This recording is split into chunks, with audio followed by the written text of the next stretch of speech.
मेरा सवाल यह है कि इस बिल में प्रधानमंत्री को रखा गया है, मुख्यमंत्री को रखा गया है, केंद्र सरकार के मंत्री को रखा गया है, लेकिन जो मौजूदा सेटअप है उस सेटअप में क्या किसी भी सूरत में कोई जांच एजेंसी किसी प्रधानमंत्री पर या फिर केंद्र सरकार के मंत्री के खिलाफ कोई भ्रष्टाचार का आरोप लगा सकता है क्या, या जांच कर सकता है क्या? नहीं, देखिए, या फिर बेहतर पूछे कि हिम्मत कर सकता है क्या? हाँ, बिल्कुल ठीक कह रहे हैं आप। प्रधानमंत्री पर तो निश्चित तौर पर कोई भी जांच एजेंसी शायद ही हिम्मत कर पाए। मंत्रियों पर भी संभावना उसकी कम होगी, क्योंकि जो सरकार रहती है उसका एजेंसियों पर दबाव रहता है, इसमें कहीं कोई बट है नहीं। लेकिन लक्ष्मण जी, मैं समझ नहीं पा रहा हूं, या तो एकदम से हम लोगों ने मान लिया है कि जब तक रहेगी भारतीय जनता पार्टी ही सत्ता में रहने वाली है, और क्या इसके पहले के जो कानून बनते थे वो किसी एक सरकार, किसी एक नेता, किसी एक कालखंड के लिए बनते थे? ऐसा होता था क्या?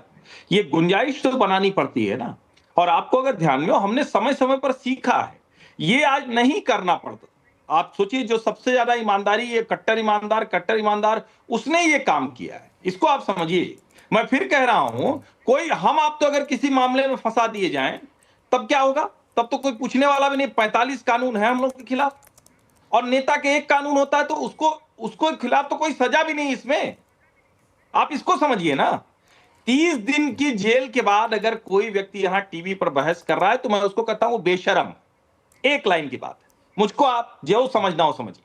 लेकिन अगर 30 दिन की जेल के बाद किसी नेता के पद पर रहने की बात कोई भी कह रहा है, तो ये बेशर्मी के अलावा कुछ नहीं। मुझे तो यही लगती, मुझ में तो इतनी शर्म बची हुई।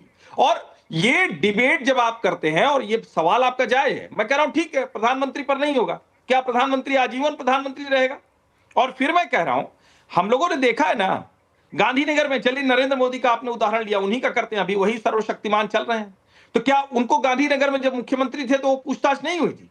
10 साल तो किस किस यूपीए की सरकार थी ना, नाना प्रकार के आरोप लगे। वो महिला जो तस्लीमा नसरीन, अरे नहीं, तस्लीमा नसरीन तो बांग्लादेश वाली हैं, वो उनका क्या ना, तीस्ता सीतलवाड़ ने जाने क्या क्या तमाशा किया कांग्रेस के बड़े बड़े नेताओं के साथ, अहमद पटेल के साथ। मतलब क्या, अब चूंकि मेरे सामने तो कुछ हुआ नहीं, लेकिन ये सारे आरोप लगे, जाने क्या क्या हुआ, अभी भी जाने क्या क्या हो रहा होता है। तो इसका मतलब क्या है कि हम कहते नहीं भाई ठीक है, सबको भ्रष्टाचार करने, तो यही तो इस देश में चल रहा था ना। फिर हम कहते हैं कि हमें इलेक्टोरल रिफॉर्म भी चाहिए, फिर हम कहते हैं करप्शन के खिलाफ हमें लड़ाई भी चाहिए, फिर हम कहते हैं कि हमारे देश का जो हर एक नागरिक है वो भ्रष्टाचार को लेकर कुछ करता क्यों नहीं?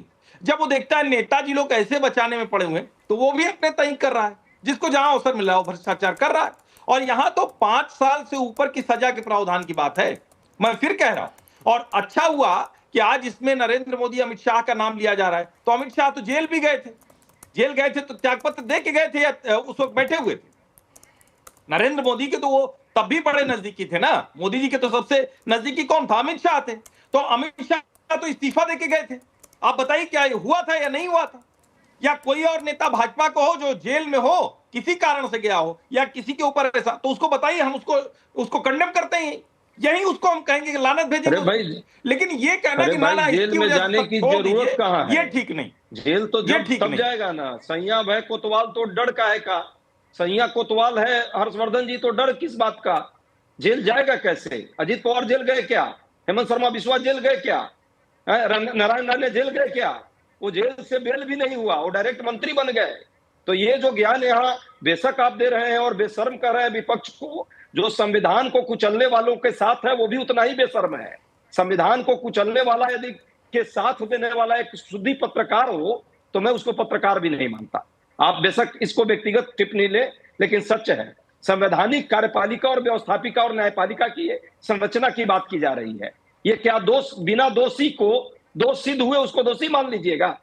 अरविंद केजरीवाल को जब तक दोष सिद्ध नहीं न्यायालय करेगी, दोषी मान लीजिएगा। और कानून की बात आप कर रहे हैं, हर कानून में हर व्यक्ति के लिए प्रावधान है। 200, 302 का मुकदमा होगा, चाहे वो प्रधानमंत्री भी होंगे, उनको भी जेल जाना होगा।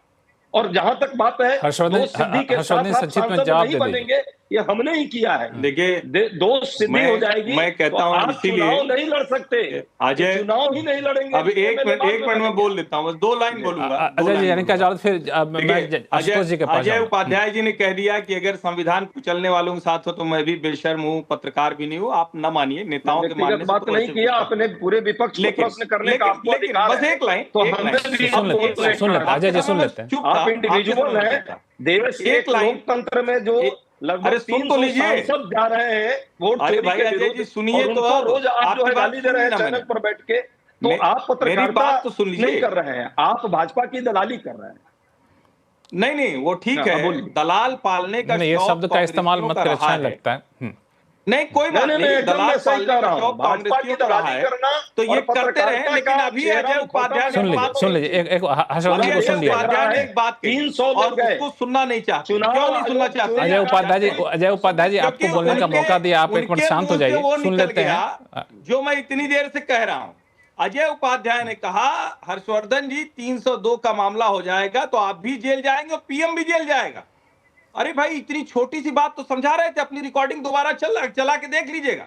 और दलाली की आदत, दलाली लोग, दलालों के बीच में रहने की आदत अजय उपाध्याय की होगी, इसलिए सब वैसे दिखते हैं। पूरा देश देख और हम उसमें कुछ कह भी नहीं सकते।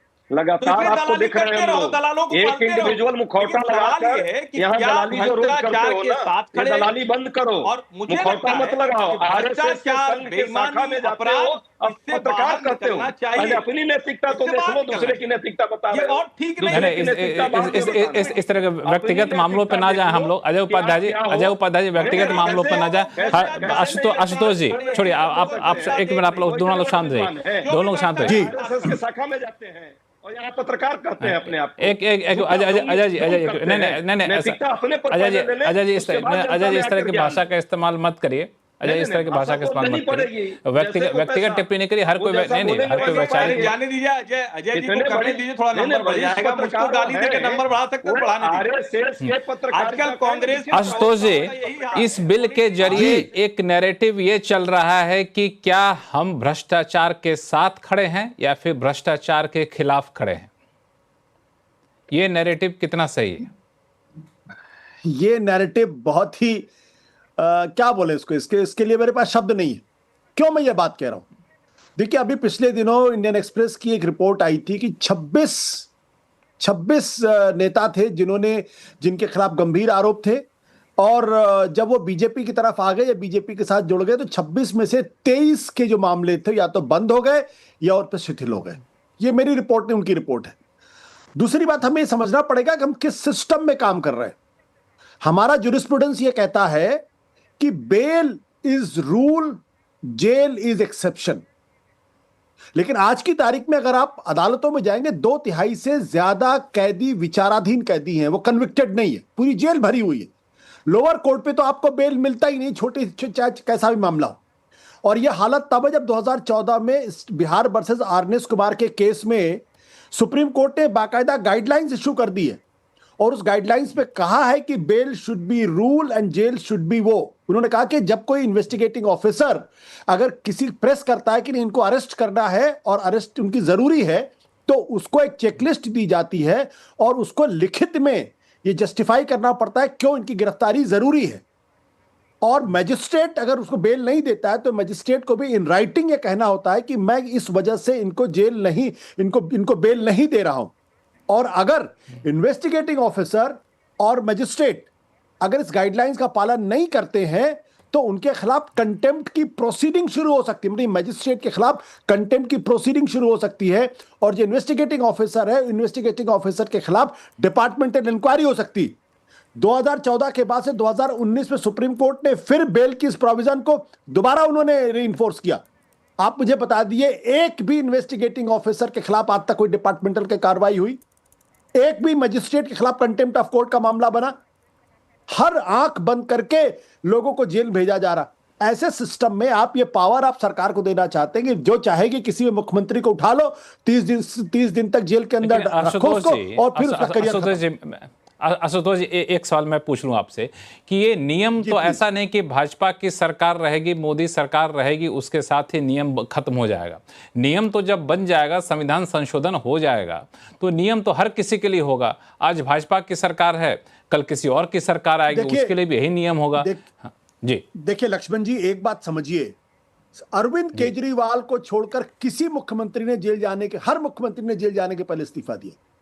तो अरविंद केजरीवाल के मामले को हम नियम बना के क्यों चल रहे हैं? सरकार एक अरविंद केजरीवाल की वजह से कानून क्यों लाना चाहती?